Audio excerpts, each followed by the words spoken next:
유가가 엄청나게 오르고 있습니다. 연중 최고치를 경신하고 있고 작년에 11월에 기록했었던 고점 부근까지 올라와 있습니다. 유가가 간밤에 최고치 찍었다고 하는데 우리 태희보 교수님 얼마나 오른 건지 좀 설명해 주시죠. 일단은 오른 수치는 별로 안 됩니다. 한 1달러 정도 상승을 했는데 거기서 문제점은 뭐냐 그러면은 지금 WTI 기준으로 보셨을 때 차트상으로 이제 어느 정도 저항선이라고 생각했던 100주선을 뚫고 올라갔다라는 점에서 조금 이제 이상 신호가 감지되고 있다라고 평가를 하고 있고요. 그런 상황에서 어제 나왔던 뉴스 같은 경우에는 사우디에서 이제 자발적 감산을 하고 있는데 이것을 12월까지 연장하겠다. 말 그대로 100만 배럴의 공급을 축소시키겠다라고 이제 발표를 한 데다가 거기다가 추가적으로 동시간대에 러시아에서도 자발적 감산 30만 배럴에 대해 가지고 네. 12월까지 연장하겠다. 말 그대로 어제 나온 발표는 130만 배럴이 연말까지 공급이 축소될 것이다라는 뉴스가 나오면서 조금은 국제 유가가 앞으로 더 오를 수 있다라는 부담감이 시장이 좀 작동하고 있다라고 보시는 게 좋을 것 같습니다. 유가가 오르면 우리가 제일 불안해하는 게 그동안 좀 떨어지고 있었던 그 물가를 다시금 좀 상승시키는 게 아닌가라는 생각도 들고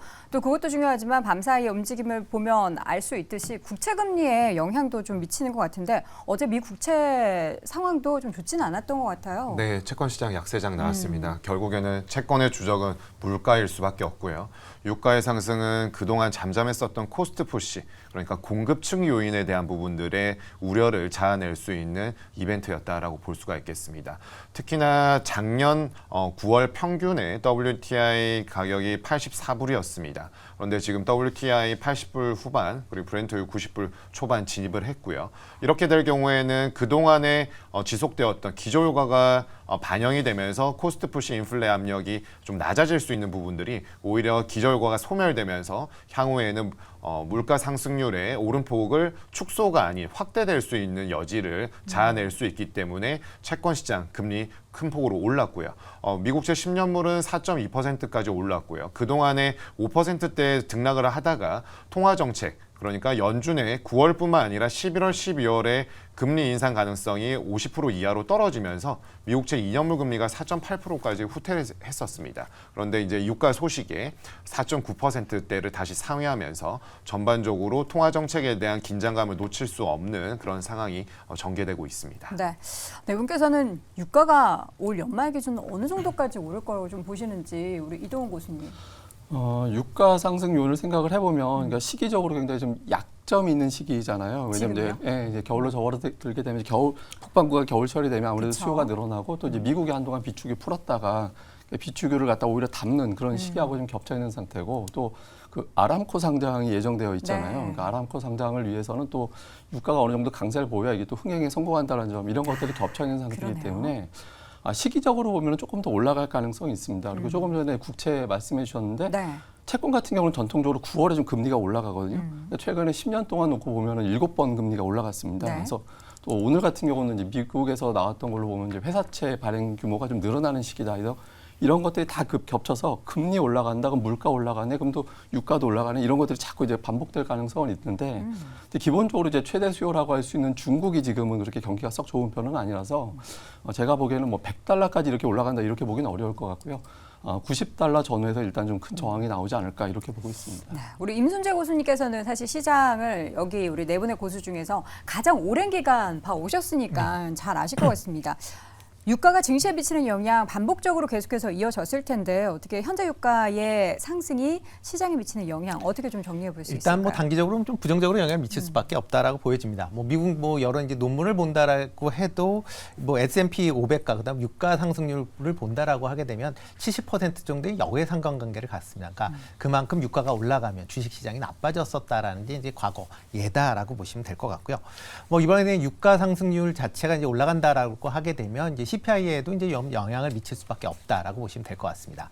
뭐 7월달 CPI가 뭐 하락은 했지만 예상했던 것만큼 유가 상승분이 그 CPI 반영이 안 됐다라고 보시면 될 것 같고요. 아마 이번에 8월달에 나오는 이제 8월 이제 CPI 같은 경우는 이런 유가 상승분이 나온다라고 하게 되면 시장 예상치보다는 조금 더 높은 그런 상승세를 좀 보일 가능성이 있다라고 보여집니다.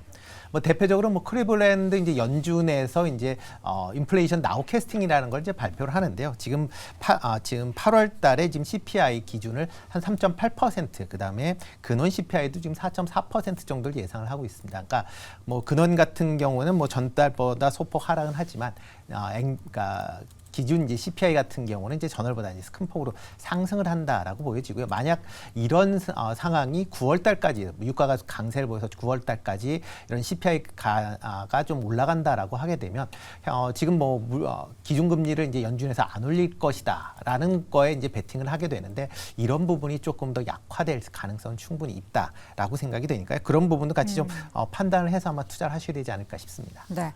단기적으로 이제 시장에는 뭐 최근에 화학 정유 섹터들이 워낙에 이 유가 관련해서 올랐기 때문에 그것에 대한 수혜 기대해 볼 수 있겠는데 좀 중장기적으로 봤을 때는 어떨지는 유가가 어느 정도 수준까지 올라갈지에 대해서 생각해 보면은 그 답이 좀 나올 것 같은데 일단 이동훈 교수님은 90달러 선지, 우리 테이버는 최근에 뭐 시장에서 이렇게 이야기 나오는 거 보면은 어느 정도까지 좀 얘기가 가장 많이 나오고 있을까요? 일단 최근에는 가장 이슈가 되는 거는 결국에는 알고리즘 매매입니다. 그 알고리즘 매매가 좀 판을 치고 있는 상황에서는 기술적 분석이 들어갈 수밖에 없고 네. 그 부분에서는 92, 93달러 선에서 강력한 저항선이 나올 수 있다. 그리고 그 정도까지 올라갔을 때는 오히려 주식시장이 좀 약세를 보이고 그리고 인플레가 반등한다라는 그런 의견으로 경기 침체가 강화될 수 있다. 말 그대로 경기 침체에 의한 수요 감소라는 얘기가 나오면서 90달러 전후에서 저 역시도 좀 저항선이 생길 것이다. 네. 그러니까 올해 하반기까지는 이 유가가 일단은 백주선이라고 하는 저항선을 돌파했는데 그 상황에서 90달러까지도 넘어설 것이냐 혹은 여기서 다시 고개를 숙일 것이냐에 대해서 관찰이 필요하다라고 보고 있습니다. 네. 자, 매번 국제유가 상승기에는 이렇게 웃고 있는 업종이 있고 울고 있는 업종이 있었습니다. 좀 요거를 분류해서 좀 정리를 우리 이동훈 교수님께서 시원하게 좀 해주시죠. 저희 저 사는 아파트 5층에 그 정유사 근무하시는 분이 계세요. 아, 그래요? 예, 근데 이제 한참 유가 좋을 때 한번 만나서 얘기한 적이 있었는데 그때는 그 얘기를 하시더라고요. 회사 내부적으로. 예를 들어서 이제 정제 마진이 2 정도 된다면 그때 당시 정제 마진이 11을 넘어간대요. 그러니까 엄청나게 좋은 어떤 상황이었다라는 거거든요. 보너스도 많이 받으시겠네요. 그 협상 중이었다. 그때 당시에 이제 그런 얘기를 하셨었는데, 근데 지금은 유가가 최근에 올라오긴 했지만 그 정도로 다시 강하게 올라갈지는 조금 쉽지는 않아 보이거든요. 근데 만약에 이제 전제로 놓고 본다면 말씀하신 대로 이제 정유주라든가 석유화학주라든가 이런 어떤 섹터들이 강세를 보일 수는 있겠지만 저는 오히려 유가가 적절히 올라갔을 때는 역으로 좀 항공주 같은 데 분위기 좋은데 오히려 주가가 빠질 가능성이 있기 때문에 역발상으로 유가가 너무 올라간다라면 역으로 좀 항공주 같은 걸 역으로 좀 공략해 보시는 것도 합리적이지 않나 그렇게 보고 있습니다. 오히려 이런 부정적인 환경에서 악재가 터진 섹터를 저가 매수해라. 예. 이 의견에 대해서 우리 임순재 교수님은 어떻게 생각하십니까? 글쎄요, 뭐 일단 악재가 나타나는 이제 항공주에 대해서는 조금 조심을 하시는 게 더 맞지 않을까라는 생각을 해보고 있습니다. 그 이유 중에 하나는 항공기 같은 경우에 가장 큰 비중을 차지하는 게 이제 항공유에 대한 부분이다라고 보여지는데요. 유가가 올라간다라고 하게 되면 항공유에 대한 비용이 올라갈 수밖에 없다라고 보여지고요. 그러다 보면 이제 어차피 이제 항공사들의 이제 손익 관점에서 보면 조금 부정적으로 영향을 미칠 수밖에 없지 않을까라는 좀 생각을 해보고 있습니다.